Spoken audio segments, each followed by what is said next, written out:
संपदा मुंडे या वैद्यकीय अधिकारी असलेल्या आपल्या एका भगिनीनं स्वतःचं जीवन आणि यावेळेस तिने केलेले आरोप स्वतःच्या हातावर सुसाईड नोट लिहिलेली आहे, पोलिसावर आरोप आहे, राजकीय दबावाविषयी सुद्धा तिने बोललेलं आहे। मला असं वाटतं सातत्यानं या सगळ्या भागात चौकशी केली असता एक लक्षात असतं की राजकीय दबाव, पोलिसांचा दबाव या वैद्यकीय अधिकाऱ्यावर होता। या वैद्यकीय अधिकाऱ्यांकडे वेगवेगळे पोस्टमार्टम, वेगवेगळ्या पद्धतीनं सर्टिफिकेट फिटनेस वगैरे देणं असं काम होतं आणि या सगळ्या ह्याच्यामध्ये बऱ्याच वेळेस राजकीय लोक, पोलीस अधिकारी लोक पोस्टमार्टम रिपोर्टमध्ये काहीतरी बदल करावा, काहीतरी राजकीय हेतूनं, काहीतरी कोणाला तरी वाचवण्यासाठी किंवा कोणाला अडकवण्यासाठी अशा पद्धतीनं दबाव या वैद्यकीय अधिकाऱ्यावर आणत होते। वेगवेगळ्या फिटनेससाठी सुद्धा मग वेगवेगळ्या प्रकरणामध्ये सुद्धा पोलिसांनी दबाव आणल्याचं याच्यातून लक्षात येतं। या सगळ्या याच्यात जर बघितलं तर एक महिला भगिनी डॉक्टर, वैद्यकीय अधिकारी ही काही सहज आत्महत्या अशातला भाग नाही। शिकलेली सवरलेली वैद्यकीय अधिकारी एक मजबूत मनाची तर निश्चित असते आणि असं असताना या भगिनीनं अशा पद्धतीनं जीवन जी माहिती आम्ही घेतो की या ठिकाणी प्रचंड प्रमाणात राजकीय दबाव सातत्यानं सगळ्या अधिकाऱ्यावर आहे।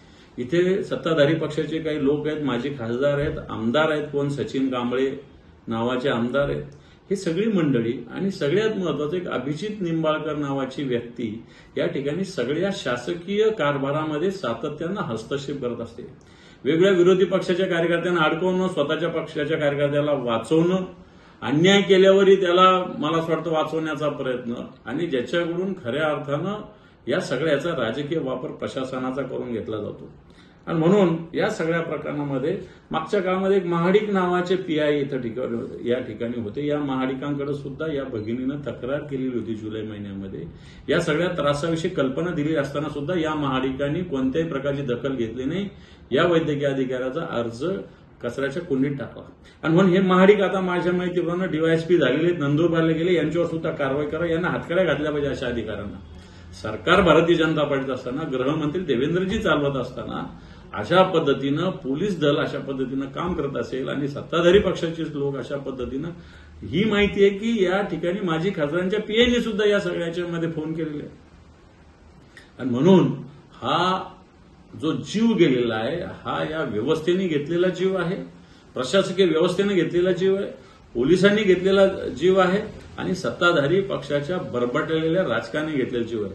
आणि म्हणून या डॉक्टर भगिनीला, संपदा मुंडे नामक या जी वैद्यकीय अधिकारी आहे, हिला न्याय मिळाला पाहिजे, उच्चस्तरीय चौकशी झाली पाहिजे।